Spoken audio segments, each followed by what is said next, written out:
This week, the agenda weighed water matters, evaluated the return of the spring bear hunt, and looked at Russia's version of democracy. The agenda's week in review begins with moving beyond binders full of women. Let's give voice to some of those who were on Twitter, and we're going to call this part of the program Pekin the Pinata, because I want to give you a chance to say, okay, Bridget, come on in here. You know, I wrote the blog post. Right. I guess I should confess off the top, some of it was inelegantly written. Can I put it that way? Some people had a lot of problems with it. Mm-hmm.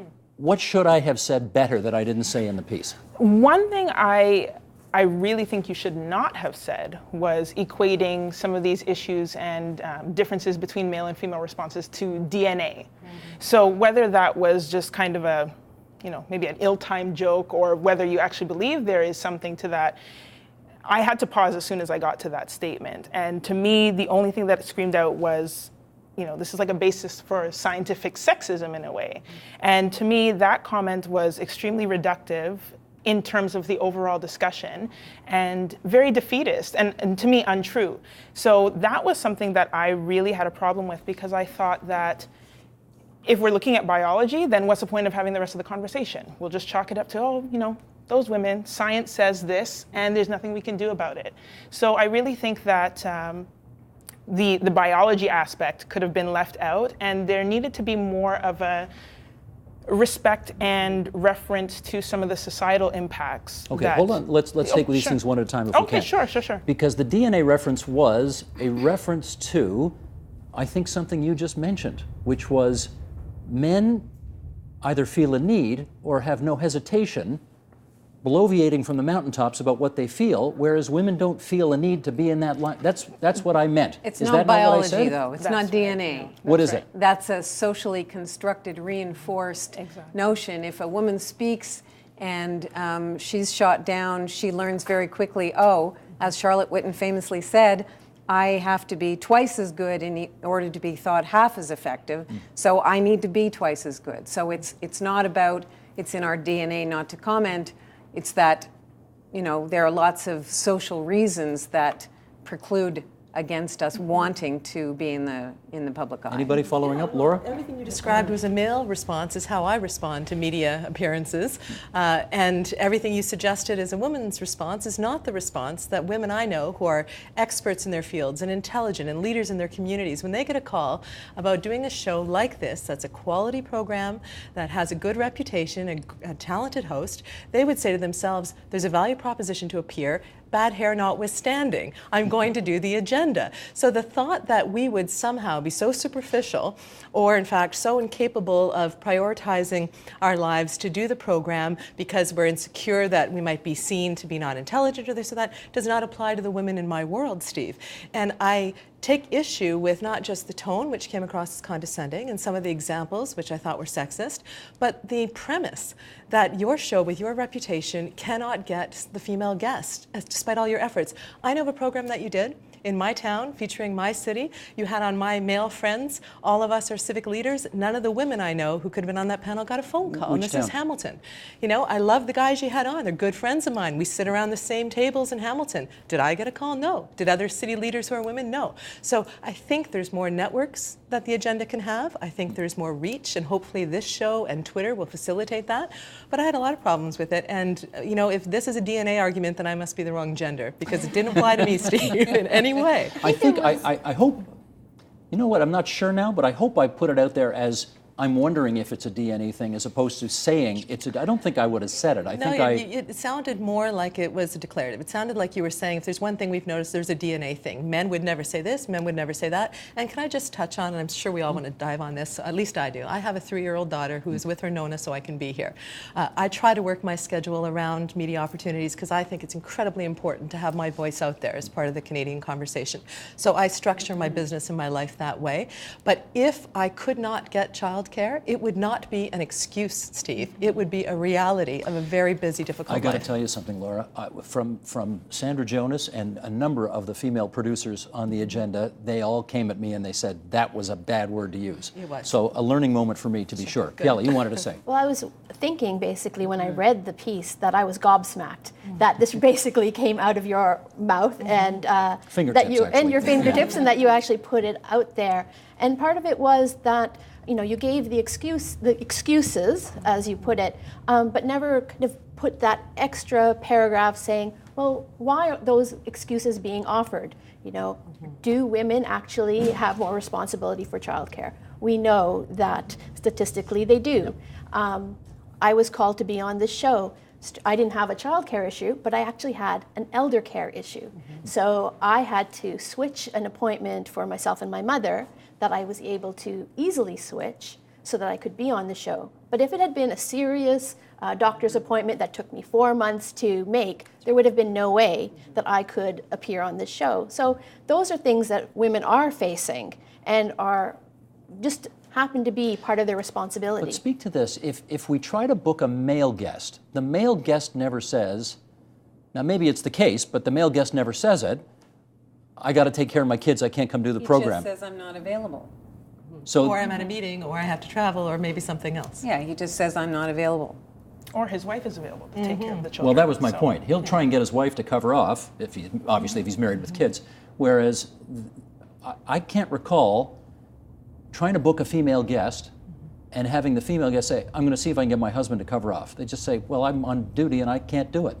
Well, Is that that's a difference between men and women, isn't it? I think one of the issues that was kind of overlooked in some of the discussion about your blog post afterwards, I think there's a real difference between equality of opportunity and equality of outcome. From what I know about your program, and I know of your producers, that they're great people, and they do try and reach out as much as possible, and they do make those connections. Perhaps in some cases, they're not always reaching out to some women that we would think of, but they are trying to make those connections, and the outcome just isn't there, from what I gather from your blog post. So I think there's a difference there, and we need to sort of look at, well, these are the reasons. We're not going to call them excuses. We've sort of decided that's a bad choice of words, and that's fine. I learned, yes.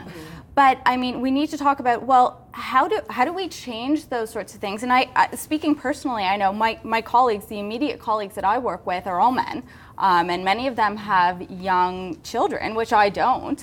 And I usually find that I'm the one that's taking on the extra work after hours because they want to go home and spend time with their wives or pick up their kids from daycare. So although it might be something that we've sort of talked about as a woman's issue, especially when it comes to childcare, I think that is changing. And we do need to acknowledge, perhaps maybe some of the guests that you've had on haven't said that explicitly, but I know, just speaking in my workplace, there are a lot of men who... It's a thing. Right, it's a thing. They go home to take care of their kids, and I think that also is something that maybe men just aren't saying explicitly, Okay. but it affects them too. Let's hear from the one person we haven't heard from yet, and this is actually the person who is at the center of this. You're here today basically representing all of our producers here, who Yep. are, I guess, 5 women and 8 men, including me. Producers, I checked, we are 4 women and 8 men booking. I got into a little Oh, you were argument about to with say someone. something different. Yeah. I got into a little argument with someone over this on social media last night. We have been, at one point, we were 8 men, 5 women, and I'm only speaking about the people who contact guests and book. For the longest time, when this show first started, we were very static as a staff, and we were 7 women and 5 men. But now we are where we are. And We wanted rotate, you, we're fluid. I wanted you to be part of this because I think people need to understand what you do when you try to invite guests to participate in a debate on the agenda. So take us through it. Okay. Well, first of all, Mr. Tone Deaf, I just want to point out that some of the reasons he did point out were actually reasons that guests have given all of us, and I've heard some of them. In an ideal world, Sherry would be on the shoulder of a guest and be the guest whisperer telling them, just do it. In an ideal world, women at the top levels of their fields would not feel constrained for any reason and just do it, or they would at least be part of a network of people who could recommend them. I don't think we've reached that critical mass yet where you call the best guest and they know of 5 women who I can go to instead. We're getting there, we're just not there yet. Another country that's not taking its cues from Western ideas about how to run a legitimate government is China. Chinese President Xi Jinping said recently to the Prime Minister of Greece, Quote, "Your democracy is the democracy of Greece and ancient Rome, and that's your tradition. We have our own traditions." To help us understand what these traditions are and how they translate themselves into a different political culture, we welcome, in Beijing, China, via Skype, Daniel A. Bell. He's a Montreal-born Canadian political philosopher who lives and teaches at Tsinghua University in Beijing. And Daniel, it's great to be in touch with you tonight, 12 hours ahead of us in Beijing, China, as you are.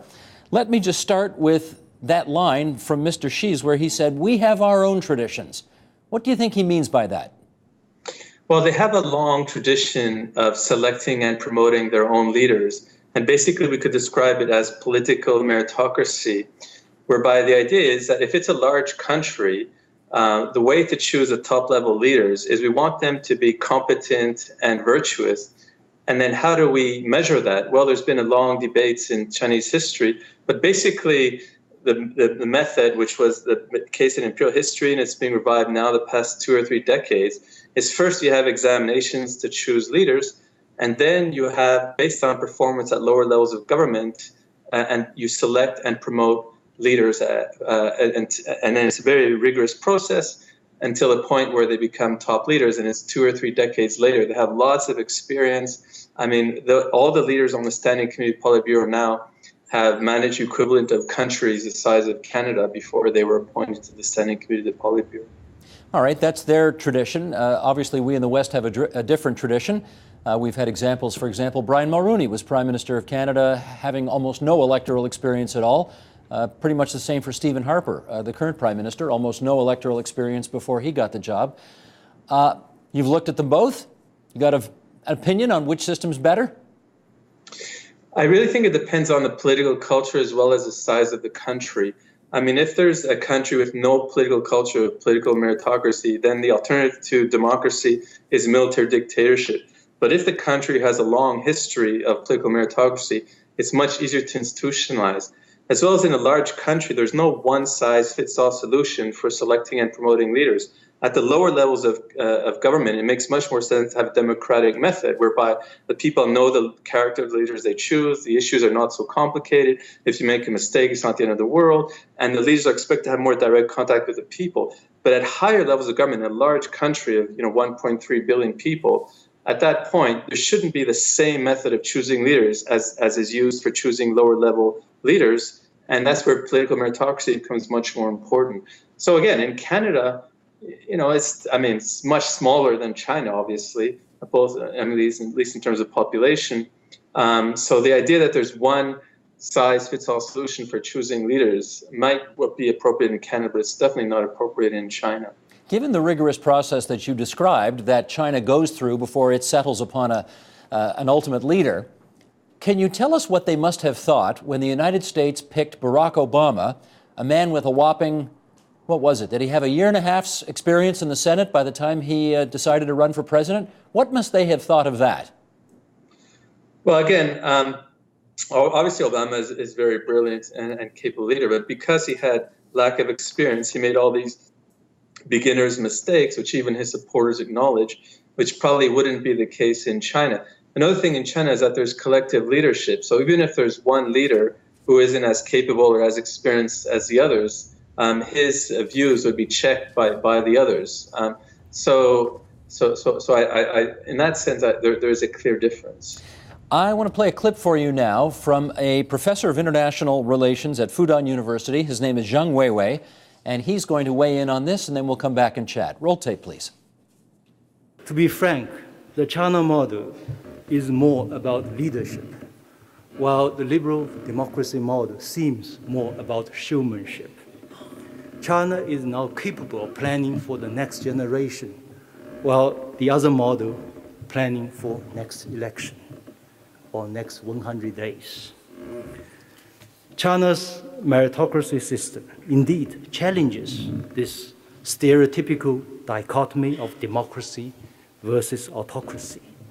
From the Chinese point of view, the nature of a state, including its legitimacy, has to be defined by its substance, that is, by good governance, with competent leaders and measured by what state can deliver, and to what extent people are satisfied. What do you think of his comparison of our showmanship versus China's leadership? Well, it's true that in China you couldn't be elected based on the basis of one or two good speeches or else good performance in some non-political way. So in that sense, there's less emphasis on showmanship. But I'm not sure I would fully agree that there's only one source of legitimacy in China. That is what we would call performance-based legitimacy. I mean, I think there are several bases of legitimacy. And maybe this is a bit different than in the West. It's not just Canada when we think that the one source of legitimacy is the consent of the people. If the people have chosen the leaders, then the leaders are legitimate. But in China, that's one source of legitimacy. I mean, I think democracy is a source of legitimacy, but there are many other sources, including performance legitimacy, including nationalism, and including political meritocracy. And they all work together at different times in different ways. So perhaps the one area in which I would disagree with Professor Zhang Weiwei is his implication that there's only one source of legitimacy in China. Well, there may be one thing missing from that list you just gave, and that is the so-called princelings in China, the sons of old revolutionaries who somehow managed to reach positions of high responsibility in the Communist Party. That doesn't sound like necessarily deep training or meritocracy getting you to the top that way, is it? Well, it's true that every system is imperfect, but even the princelings, so-called, those who have political connections, it may have helped their ascent to power, but they were certainly they wouldn't have gotten so far had they not showed competence and to a certain extent virtue in the sense that they weren't corrupt. The problem with the system is that there was a basic implication or basic understanding that if you're from an important political family, the competent ones would go into politics and the others would go into business. And they didn't realize that the others who went into business would draw on their political connections to amass huge fortunes, which would in turn undermine the legitimacy of the political leaders. So that's a big problem in China now, is that the families of political leaders amass huge fortunes through political connections, and they're the ones who actually are not so competent. So I think there's very much a need to crack down on this kind of informal arrangement, which has been operating for the past 2 decades or so. Daniel, I'm not sure this story made much waves in China, you can tell me, but certainly over here in Canada, it was a bit of a big deal for a while, and that is the current leader of the Liberal Party of Canada, Justin Trudeau, was asked during a Q&A session one night the country he admires most in the world, and he said China. He said, there's a level of admiration I actually have for China. Their basic dictatorship is actually allowing them to turn their economy around on a dime. First things first, is what he said accurate? It's partly accurate. I mean, if there's a major economic crisis like the financial crisis, then it's easier for Chinese leaders to deal with it in a fast and effective way. But on the other hand, I mean, part of the benefits of a political meritocracy, as Zhang Weiwei said, is that they're not so concerned with the next electoral cycle, which means that they could plan for the long term. So they have these 5-year plans and sometimes longer plans, which set the agenda. And they're not supposed to be changed on a whim. And so in that sense, it's not accurate. Another sense which perhaps is not so accurate is that one of the interesting parts of the Chinese political system is that there's a lot of experimentation below the level of the central government. So they don't just decide, wow, let's just immediately switch to a new social, economic, or political system. They try it out at lower levels of government. If it works well, then they could generalize it to the rest of the country. And if it doesn't work well, then they stop those experiments. At least in principle, that's how it works. And often it has worked that way too. So it's not like it's like dictators who just decide, let's just decide to switch. There's these long-term planning, there's experiments. The only time in which these very fast switches become important is in times of economic crisis. I hate to bring everything down to dollars and cents, but water is a commodity maybe unlike any other, but it's still a commodity. And we have a chart here pointing out the economic value of water to Canada. Municipally speaking, we're talking that's almost $1 billion there, $985 million. In irrigation, that's $2.7+ billion. In manufacturing, almost $2.5 billion. In hydroelectricity, $11.8 billion. This looks hugely impactful as it relates to our economy. How so? Well, for me, I'm really glad to see you think those numbers are big, because I expect they're much bigger. Because the numbers that you actually picked are from the report by Renzetti, DuPont, and Wood. And what they did at our request for the Blue Economy Initiative was take a really rigorous look at what you could say the impacts of water were to those sectors of the economy where there's data and where there's a reason to price it, or to look at its dollars value, if you like. And the reality is there's a lot of issues like what happens to the environment around it, whether you're keeping a wetland, lots of pieces that actually don't go into the market equation. So those numbers are huge that you're showing, but the reality, if you read that report, is the real number. So we're telling you what we can stand behind. So this is what you can measure, but in fact, it's much more. I expect it's quite a lot larger. And yet, shall we bring up this poll here? This is the RBC Canadian Water Attitude Study from last year. You've seen these numbers. The most important issues facing Canada today, when they did this poll, excuse me, a year ago, healthcare always comes out number one. That's almost half the people. The economy, named by 45% of the people. Unemployment by 26%. Crime and public safety by 15%. And there's water, down identified by only 4% as one of the most important issues facing Canadians. We don't seem to appreciate how valuable and important fresh water is to our very survival. Why not? Well, I think what the numbers show is the lack of the link, not the lack of caring. So what I would say to you is the first two pieces on that chart, healthcare and the economy, absolutely water issues. So it's not that Canadians don't care. They care about things for which water is fundamental. They don't see the connection? They don't necessarily see the connection. So I think when they ask that question, if you respond to that question, what are you feeling? What are you feeling is an issue that needs looking after, that we have to worry about? So Canadians generally feel, well, we're in pretty good shape compared to the rest of the world in terms of our water supply. They're not feeling that it's in danger, but I am worried about healthcare and the economy. So the Blue Economy Initiative that put that forward, we're one of the partners in with Royal Bank of Canada and the Gordon Foundation. And the goal of that program really was to build a case for water sustainability. It's really to build the business case. And really that's just one angle of linking the dots, so bring it down to dollars and cents, is actually showing that the health of that economy is due to water. For healthcare, people care about that. I often will say, you know, in your community, probably the most important health workers and providers in your community are the people that look after your water supply. So it really is about an issue that is top of mind. So part of it is where the questions are asked, but the fundamental challenge, to go back to your initial question about how do we get water management to be done well, how do we get the resources, these are big numbers, billions of dollars. As soon as we have Bs, they're big numbers.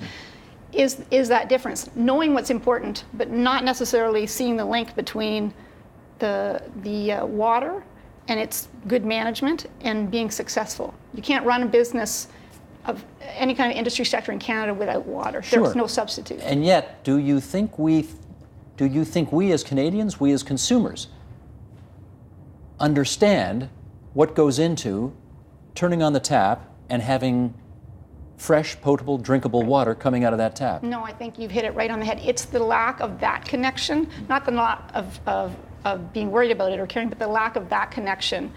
That's the challenge. So the challenge, the opportunity for us, we can communicate it a little bit today, and we do that all over our activities, but it's really connecting the fact that if you want a good economy, if you want a good healthcare, this is what needs to happen. You started by asking me what happens when the water goes down the drain and goes down the toilet. Well, most of water issues are out of sight, out of mind. And it's not until we have a storm like we did last July in Toronto, or the huge floods in Calgary last June, or we have a drought. So don't forget, it's a year of floods, so we forgot it. That's right, it goes both ways. It's still when the water's not there, or we have a terrible tragedy like Walkerton, that suddenly the value of it comes to us face to face. But on a day-to-day basis, I don't think there's necessarily that connection. If, again, you go to the Environment Canada website, you will find a number of challenges listed that threaten the sustainability of the Great Lakes, and I want to read some of them. You know this list, but I'll share it with our viewers. Toxic chemicals, including legacy contaminants and substances of emerging concern, excessive nutrients leading to nuisance or toxic algae growth, beach closures and other problems in nearshore areas, aquatic invasive species, loss of biodiversity and loss of fish and wildlife habitat, and impacts of climate change. Let's talk about some of the species, you referred to it earlier, that perhaps shouldn't be there. Name a species that shouldn't be there and tell us what the impact of its being there is. Well, we already have non-native invasive carp in our shoreline wetlands in the Great Lakes. Say you take Lake Ontario. It has stable water levels now. It no longer has the natural periodicity of old because we're backing up that water up against hydro dams to maximize hydro generation. So those carp have now worked their way into wetlands around Lake Ontario, and given the stable water levels, they've ripped them out. They've worked their way around the bottom, and they have torn everything out. At the same time, we're worried about a new Asian carp maybe coming up the Mississippi and through Chicago into the Great Lakes. I can tell you, if you look at the American side of the story, they're as worried in the Mississippi Basin about Great Lakes non-native invasives getting from the Great Lakes into the Mississippi as we are about Mississippi migrants working their way into the Great Lakes. So it is a major problem. What are we doing about it? It is the number one issue facing the biological diversity of the Great Lakes now. Well, we're unable to forestall the impacts of almost any invasive species. We have lucked out with one of them, the sea lamprey, which got in through the first canals into the Great Lakes. A chemist, by luck, found a lampricide that's specific to sea lamprey, and which, around the Great Lakes for the last 40, 50 years, we've been dosing the stream and keeping it at bay. That kind of fluke isn't going to happen again. It just isn't. We got lucky that time. We got lucky once. Anybody who's been around here this winter knows how cold a winter it has been. And we've had apparently 91% of the Great Lakes frozen over, which is the most extensive freezing over we've had since 1979, when we had 95%. What's the impact of when that ice starts to melt? Well, it'll redress some of the shortfalls in precipitation over the last 10 years. It's a cold winter, but on average, it's still a warming climate. And coupled with a warming climate in the Great Lakes, which is not spoken of much, which is going to be perhaps a great thing for the Great Lakes, is that we're going to have an increase in precipitation. So what happens, we'll have a huge melt-out this spring, and the Great Lakes levels will go up again. Do I think they'll go up enough in Lake Huron or Georgian Bay to prevent people from complaining about the low water levels? No, I don't, because we've actually cut the sill in the exit of Lake Huron into the St. Clair River, and that's a 50-foot deep channel to take major Great Lakes shipping through. What do you think the Lake Huron will go up? It may go up a foot, but not enough to satisfy humans. Right. Humans like it to be at the same level on their dock regularly. I mean, last year, the Chi-Chi-Mon between Tobermory and Manitoulin, couldn't get into action in the spring because it wasn't lining up with its docks. Water level was too low, I remember it well. I can recall back in 1999 when the Harris government canceled the spring bear hunt. They did so in part, they said, because there are too many orphaned cubs resulting from the killing of mothers in the spring. And so they thought it was an ethical issue and they had to stop it. How will you ensure that mother bears aren't killed and their cubs become orphans, which people would, I think most people agree is kind of cruel and inhumane to do. Right. And this is obviously a concern, and all of the jurisdictions in Canada that participate in the spring bear hunt, this is a challenge that they have. But this is one I think that can be addressed. It is, to be very clear, illegal to hunt or shoot female bear or cubs. At 50 feet or 100 feet, you can't tell what a male or a female is. And we're also, the important aspect with respect to that is an initiative and efforts to raise awareness around hunter education. Mm-hmm. That's why we're talking about Ontario residents. There is also the issue with respect to baiting, and those individuals who will talk about that will say that this is still and remains one of the best ways to help gender identify the bears that you're talking about and give them an opportunity to see if there are cubs, if it is in fact a male bear. It's illegal to do that, and we're considering obviously looking at fines. There is a fine in place presently in some jurisdictions in this country. There are no fines, and it is not illegal to hunt a female bear. But it is here, and it will is remain here, so. and it will remain with so. fines. And it will remain so. And we are looking at increasing fines to send that message that you need to be sure and you need to identify what it is specifically that you are shooting. And those individuals that are hunting and they're part of these organizations and that participate in this on an annual basis, know that and know it. You landed on 4 cities: North Bay, Timmins, Thunder Bay, Sault Ste. Marie. How come just those 4? Sudbury is part of this as well. It's actually, in fact, Sudbury is one of the highest areas of nuisance bear. Sudbury's on the list too? Sudbury absolutely is. Okay. Why those ones and not some of the other places? Cochrane, for example, a lot of problems in Cochrane. It's not on the list. I understand. There is one of the wildlife management zones does take into account part of the area around the community of Cochrane. But again, this is based on the information that we have with respect to calls, complaints, nuisance incidents, and we're focusing on areas where we believe there is the greatest public safety threat. Minister, we talk mostly policy on this program, but occasionally we talk a few minutes of politics, so we're going to do that now. 11 seats in Northern Ontario.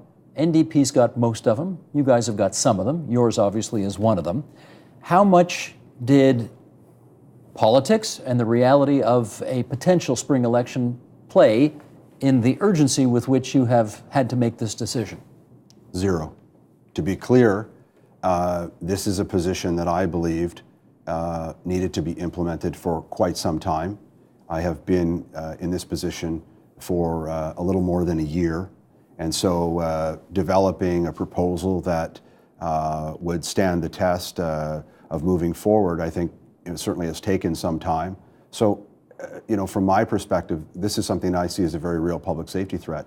Those ridings politically you've referred to, North Bay is conservative, there are ridings that are NDP, there are ridings that are Liberal. This is a completely nonpartisan issue. This is a public safety issue that we are very, very concerned about. So, that's what's driving this, not the political agenda of any particular party. And I think the other important aspect with respect to this is, since this pilot has become public in the fall, there has not been a single question in the Ontario legislature on this issue.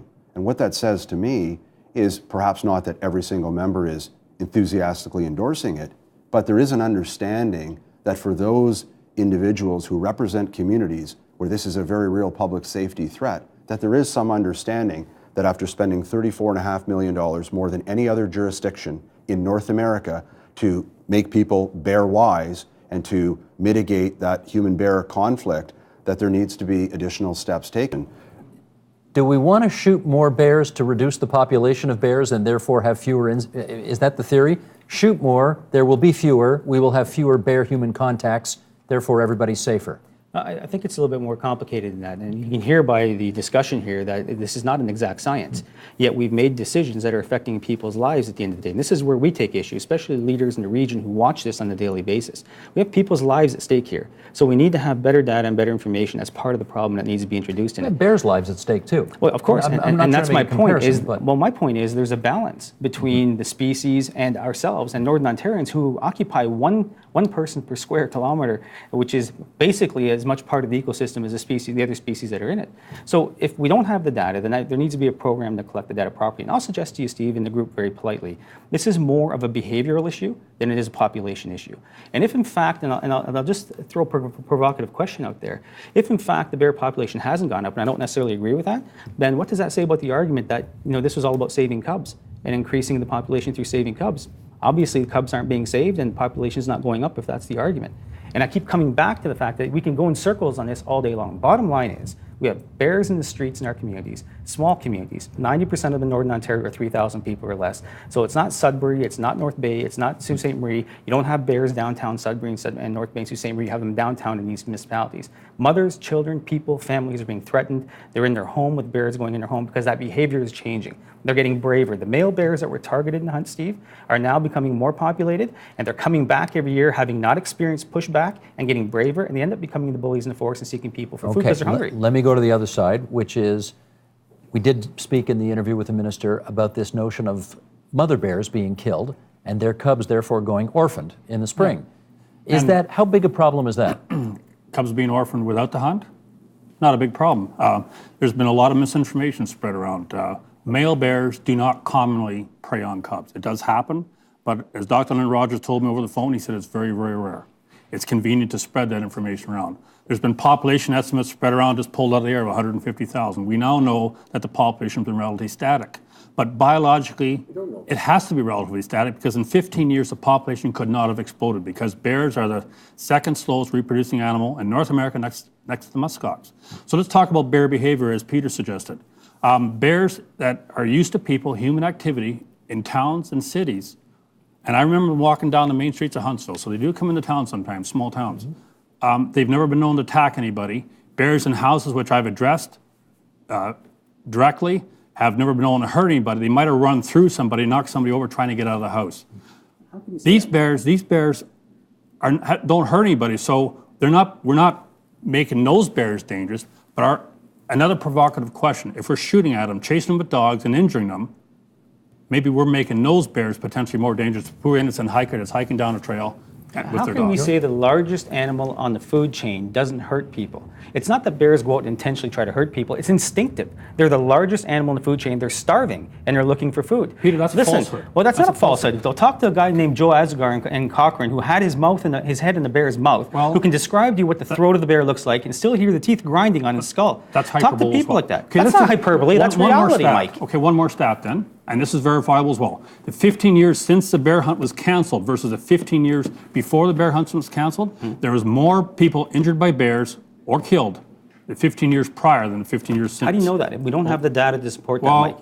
We just talked about how loose the data is. Yeah. I'm talking to you about reality. I'm talking to you about families, 5 of them in Cochrane, mothers. Imagine yourself with your child sitting in a room, locked behind the door with your wife and your child while you're at work, and there's bears in the house looking for them, and they're calling their government for help, and they're getting go to www.bearwise.com. Mike, that is unacceptable. Good point. Okay, can I bring up the Bearwise program was an excellent program. It was well researched. The ministry people went to various jurisdictions, Canada and the US. They came up with an excellent program. And in the cities where it was well implemented, it worked excellent. However, there was one downfall. What? They downloaded the responsibility of bears, human-bear conflicts, and down to the municipalities. How can you blame town councils and city police for not wanting to deal with an issue they have no idea how to deal with? And that is the Agenda's Week in Review. You can see all of those programs in their entirety on our website, theagenda.tvo.org, on our iTunes channel, and on our YouTube channel at youtube.com/theagenda. Support Ontario's public television. Donate at tvo.org.